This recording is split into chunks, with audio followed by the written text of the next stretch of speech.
네, 안녕하세요. 예, 김규현입니다. 제가 말씀드릴 거는 주로 인상 사진입니다. 지금 시간이 조금 졸릴 시간인데 다음 주 드릴 수 있을 겁니다. 다음 주시겠어요?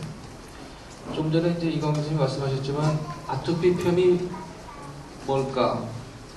다시 한번 잠깐 말씀드리면 굉장히 어린 나이에 시작한다고 말씀드렸고 대단히 만성이고요. 되게 크면서 비염이나 호흡기 아토피가 천식이나 비염입니다.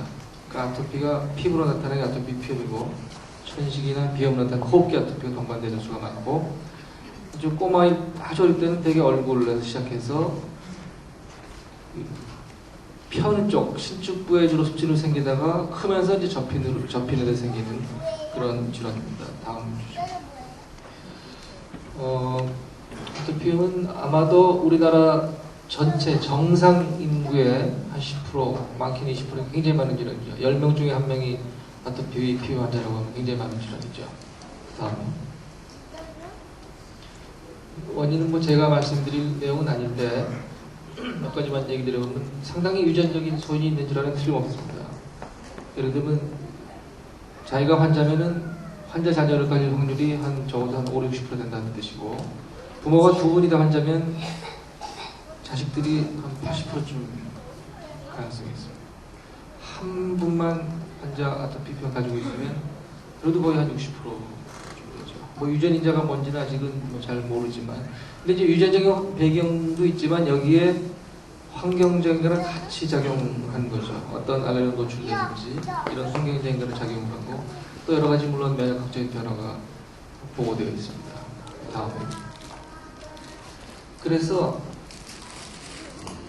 조금만 가렵고 뭐 피부가 있으면 다 아토피 피염이냐 그렇게 이제 병원에 오시는 분들이 많은데 그러면 어떤 증상까지가 아토피 피염인지 좀 애매한 경우가 있죠.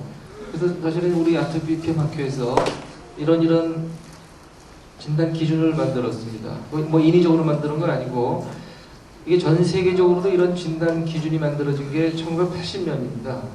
의사들의 경험, 환자들의 경험을 가지고 이런 증상이 있으면 이게 아토피염이구나. 그런 아토피염 환자군을 정의한 게 80년인데 우리나라는 보면 인종적으로 좀 더 차이가 있단 말이죠.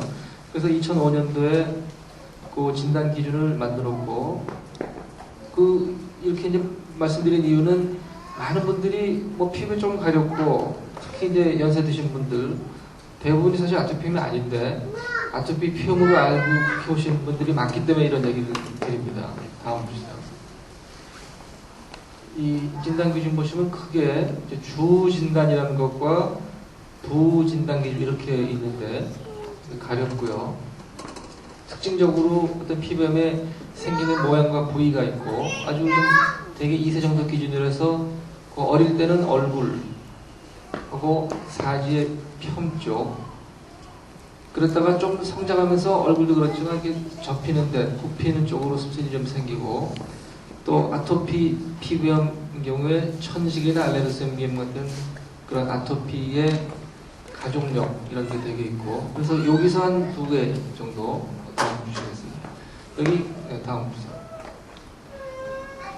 보조 진단 기준을 보시면 이제 14개쯤 있는데 여기 뭐 피부도 건조하고 또 마른 버짐이라는 것, 백색 비강제 마른 버짐이고 뭐 이런 증세 중에 적어도 한 서너 개, 4개쯤 있을 경우를 그 이상 되는 경우를 아토피염이라고 이제 공통적으로 진단을 내린단 말이죠. 그래서 이제 사진으로 한번 전부 보시겠습니다. 다음 주시겠습니다. 아까도 사진에 있었지만 아주 어릴 때는 이게 얼굴에 잘 나타나죠. 좀 심해지더라도 얼굴에 만져보면 거칠거칠하고 뭐 심하면 진물이 나기도 하고 그렇죠. 또 이런 데 잘 안 생기죠. 이렇게 좀 남는 긁어도 보이는 손이 잘 안 간단 말이죠. 얼굴에 이렇게 생기고요. 다음 주세요. 이런 애들이 기어다니거나 이렇게 하면 자극을 받는데 편 쪽, 신축부에 접히는 데보다 이런 데 좀 생기다가 다음 주세요. 조금 더 성장하면 웬일인지 접히는데 오금 혹은 팔오금 이런 데 주로 생깁니다. 꼭 왜 여기저기 생긴지 모르지만 되게 땀이 잘 차는 그런 부위긴 합니다. 다음 주세요. 다리 오금에 주로 생깁니다. 다음. 근데 몸통도 이렇게 만져보시면 되게 이제 거칠거칠하고 애기들 피부가 이제 부드럽고 아주 야들야들하고 그런데 거칠거칠하죠, 그죠?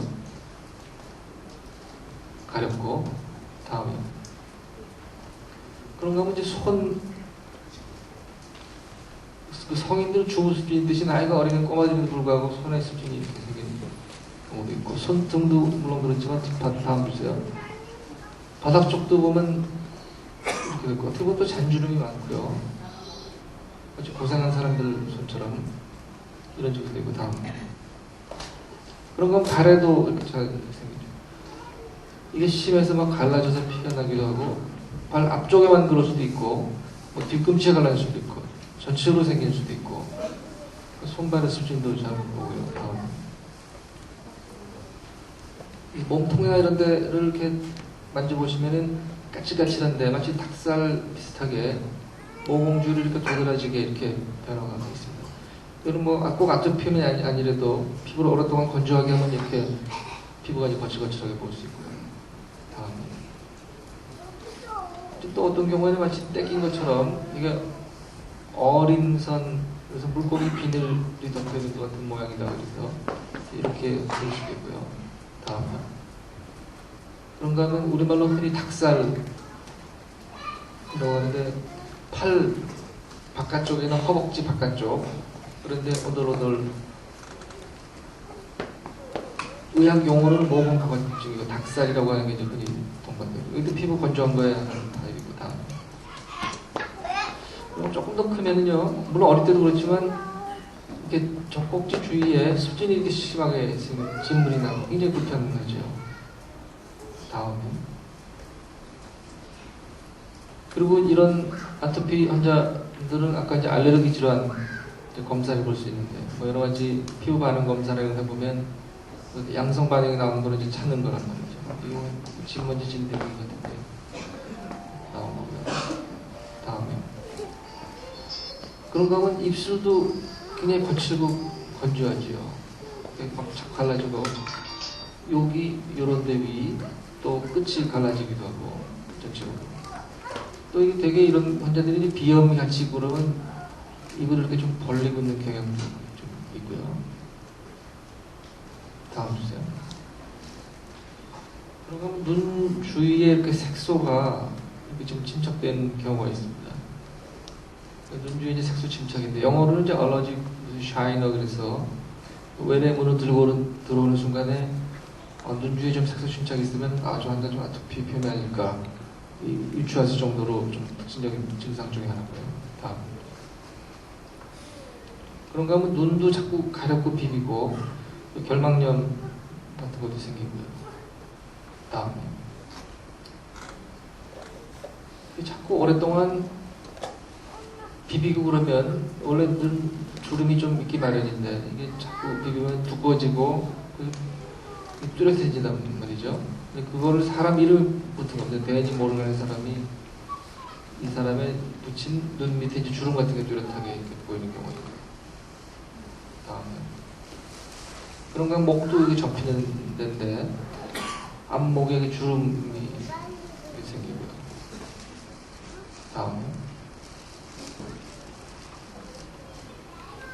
이 몸이나 이마 이런데 이제 아토피 병변이 있으면, 정상인 분들은 피부를 싹 긁으면 빨갛게 나 있는 게 좀 보통, 그죠?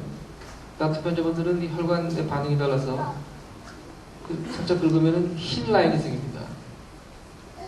이 흰색 피부 묘기증, 원래 이 피부 묘기증이라고 하는 거는 긁으면 부풀어 오르는 현상인데, 여기만 이름을 그냥 실제로는 부풀어 오르지 않고 라인입니다. 화이트 라인인데 이름은 이제 과거부터 이렇게 붙였기 때문에 흰색 피부 묘기증이고, 긁으면 이제 허옇게 반응이 보이고. 다음 그런가 하면 진단 기준에 보시면은 이게 성장하면서 지나면서 이 2차 감염이 많습니다. 잘 지내다가 갑자기 좀 심해지는 경우, 박테리아 내란의 2차 감염이 될 수 있고, 그런 경우에는 되게 항생제 정도 써도 이제 좋아지는 경우가 있고요. 다음 주세요. 그런가 하면 바이러스 감염증도 있습니다. 이건 포진상 습진가에서 보통 이제 헬페스에서 피곤하거나 그러면 입술 주위에 이렇게 물집 생기는 질환이 있죠. 흔히 뭐 흔한 질환인데 그런 질환이 아토피 피부에 있는 환자의 경우에는 피부 병원이 이래서 심하게 생깁니다. 가장 심각한 2차 감염 합병증 중에 하나입니다. 전신적인 열도 있고 이직 질환도 자국도 나올 수도 있고 이건 사실 좀 성인인데 심하게 2차 감염이 보일 수 있고요. 다음 주세요.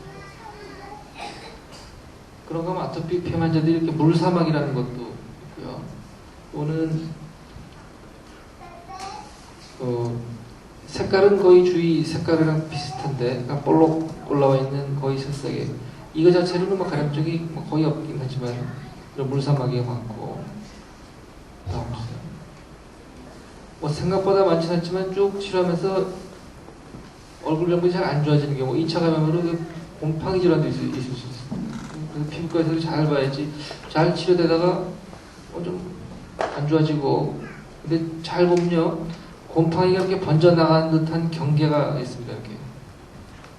이렇게 이런 경우에 이제 곰팡이 질환 따로 치료해야 됩니다. 그런가 하면 아주 어린 나이에 머리에 비듬 이렇게 우리말로 소똥이라고 그러기도 하죠. 이렇게 하얗게 비듬처럼 끼기도 하고 누렇게 보이기도 하고 이런 것도 아토피 증상으로 생각하고요. 다음 이제 위에서 보면 머리에 비듬 끼듯이 이렇게 됐고 다음에 그런가 하면 이제 귀 밑에 특히 많이 이렇게 갈라지죠. 혹은 귀 뒤나 귀 뒤에 습진이 많고 다음 뒤쪽이 있고요. 귀 밑에도 있고 다음 오랫동안 이제 피부 가려워서 자꾸 긁다 보니까 나이는 굉장히 어린데 이렇게 노인네들처럼 이렇게 주름이 뚜렷하게 보이는 이런 걸 이제 태선어라 그러죠. 피부를 오랫동안 긁으면 피부 주름이 뚜렷하게 보이는 그런 현상. 다음 엉덩이 밑에도 잘 생깁니다. 진단 기준에는 그렇지는 않지만 이렇게 엉덩이 서접히는데 뭐 예를 들면 변기 자리 앉는 거랑 비슷하게 자극받는 거 생길 수 있고 다음에 그래서 지금 이제 쭉 증상을 말씀드리는데 좀 전에 그 이광훈 교수님 말씀하신 것처럼 이게 나이에 따라 사실 조금씩 물론 절대적인 건 아니지만 조금씩 차이가 있습니다. 예를 들면 그래서 다시 지금 보여준 거를 나이에 따라서 한번 정리를 해보면 아주 어릴 때는 주로 얼굴에 이렇게 나타나고 팔다리에 접히는 쪽보다는 편 쪽에 기어다니고 그러니까 자극을 받다가 다음에 요 시기에 이 아주 어린 나이에 머리에 비듬처럼 이런 증상도 많고 다음에 귀가 갈라지거나 귀 주위에 이런 습진 등분도 많고 다음에 그러다가 이런 애들이 한 2세 조금 더 커지면 그때부터 접히는 대로 특징적으로 잘 갑니다. 팔 오금, 다리 오금, 엉덩이 접히는 대로 가고 다음에 목도 마찬가지입니다. 요 시기쯤 되면 접히는 데 또 뚜렷해지고 다음 아까 그 까칠까칠한 모공주의 두드러지게 나타나는 현상은 이제 어린 선, 닭살 이런 것도 요 시기에서 좀 더 뚜렷한 것 같고 다음 입술 건조하게 갈라지는 구순염이라는 것도 요 시기에 좀 더 많은 것 같고 다음 눈 주위에 색소가 남는 것도 막 오랫동안 이게 비벼서 가려워서 비벼서 생기는 것 같으니까 요 시기에 많고 다음 손발의 습진도 요 시기에 상대적으로 많아요. 왜냐면 이거 걸어다니고 뭔가 만지고 자극을 받는 거에 생기는 거기 때문에 그때 좀 많고 다음에 그러다가 이건 뭐 제가 말씀드린 건 사실 나이가 좀 더 들면 너무 오랫동안 긁으면 이렇게 피부가 두꺼워지는 현상 뭐 진단 기준에서 일단 좀 마치 떼낀 것처럼 그렇게 보이기도 하고 유도 수치도 물론 어릴 때도 있지만 좀 더 큰 한 10대쯤 되면 더 뚜렷하게 되는 것 같고 아주 오랫동안 긁어서 이렇게 하다 보면은 그 두꺼워진 거는 이제 결절성 양진이라고 그러고 피부가 자꾸 두꺼워지고 이렇게 변합니다. 그러니까 나이에 따라서 모양이 조금씩 변하고요. 그러니까 처음 말씀드린 것이 아토피염이 조금 무슨 피부 가렵게 있다가 다 아토피가 아니고 어느 정도의 증상 이상이 있는 경우를 아토피염으로 하고 그런 공통적 진단을 가지고 진단 내리고 여러 가지 면역학적인 변화도 그런 환자군을 정리해서 하고 있습니다. 다음 마지막. 그리고 합병증으로 아까 이런 게 있다고 말씀드렸고 이건 바이러스 감염증입니다. 다음 마지막. 네, 이상입니다.